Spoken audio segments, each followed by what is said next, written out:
It is the day of Thur, World Economic News. Japan, total government and private debt as a percentage of GDP, 1964 to 2008, but it paints the picture of what Richard Koo is going on about all the time, innit? Dotted line down the middle, you can see debt was rising all over the place, private and government, but not wildly. Quite wildly. And then there was a bit of a crash. But note, the green is total, blue is private, and black is government. It was essential, according to Koo, that the black rose as the blue fell and made the total about flat. When it went up, Japan was doing all right. A little bit of inflation. When it went down, there was a little bit of either disinflation or deflation. That graph paints 1,000 words about what might be our future in the Western world. And that's what this video is about. Next is proportion of elderly population by country. These are all from the same article by Jim at Burning Platform. Thanks, Jim.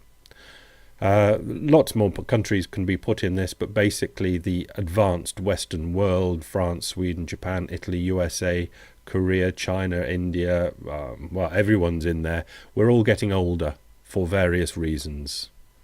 And that puts a strain on all the economies. Next, we've got the gross domestic product of Japan. And I've made a little yellow blob in 1995 when it peaked at whatever it was, just over 5 trillion euro. No, the other things, dollars.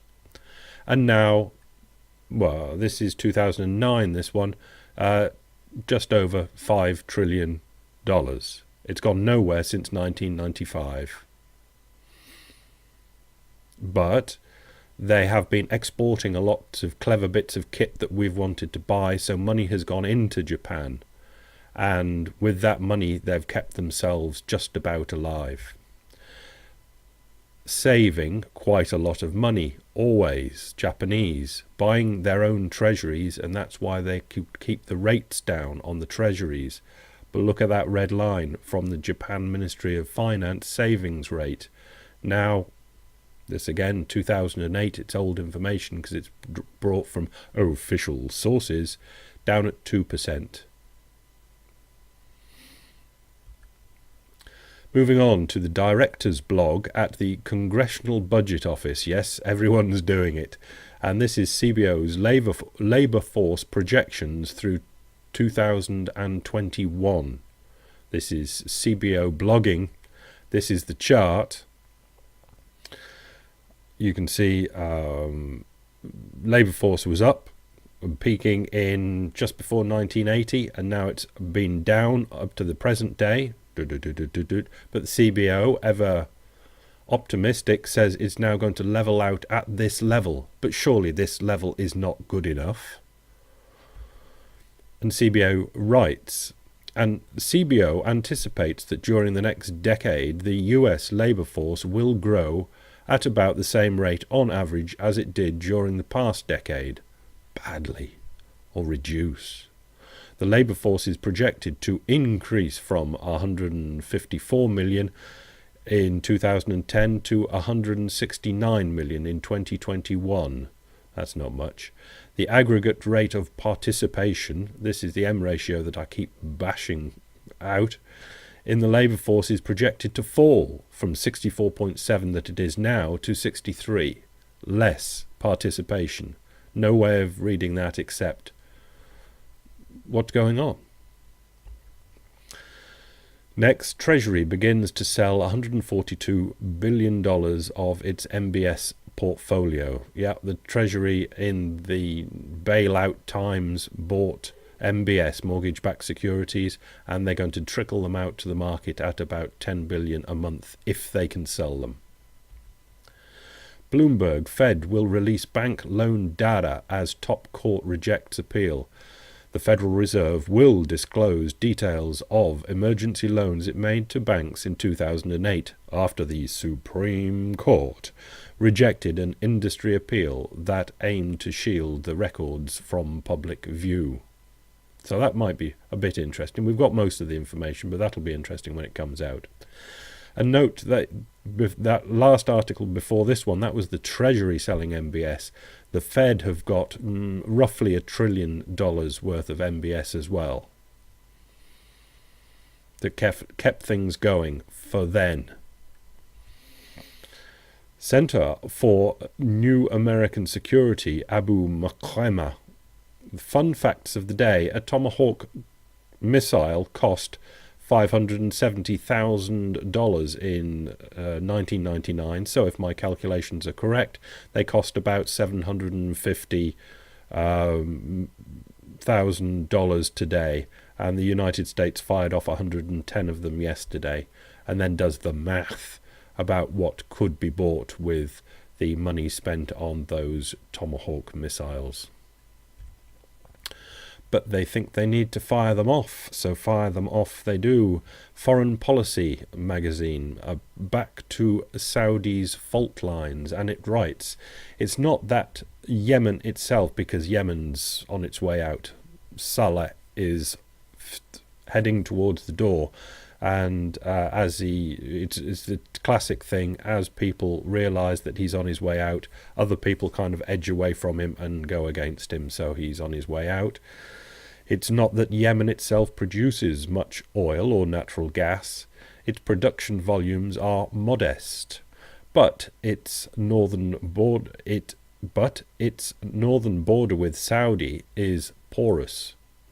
Sand, very porous. And as we've discussed previously, any flow of Yemeni refugees, including armed ones, could destabilize Saudi Arabia. It's down in the bottom left corner of Saudi Yemen. Dangerous shithole. Yes, that's the one. To the east of the kingdom, Saudi forces are helping to tamp down unrest in neighbouring Bahrain. That's top right. But meanwhile, face new protests from sympathetic fellow Shias in the city of Qatif in Saudi's oil-rich eastern province. All of this will tempt the trigger fingers of intrepid traders in London and New York. In other words, it's well dodgy over there, well dodgy. BBC News, Syria unrest, 5 protesters killed in Daraa. At least 5 people have died in security forces fired on protesters outside the mosque in the Syrian city of Daraa, human rights activists say. That's Syria that I say there, really hard there. That's the security forces. In Egypt, they were just wicked.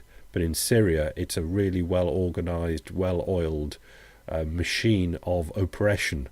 But that doesn't mean a thing. If the tide of psychology in Syria turns against it, it'll be heading for the door like the rest of these things. But the Assads have been perfecting the machinery for 40 odd years, but they could have got sloppy. Back to Jim at the burning platform where we started, and the start of the article that I got those graphs from. And he writes, "The Land of the Setting Sun" is the name of the article, and I'm kind of now applying that to the Western world as opposed to his particular direct shot at Japan. The linear thinkers that dominate the mainstream media and the halls of power in Washington, D.C. are assessing the series of disasters in Japan without connecting the dots of history.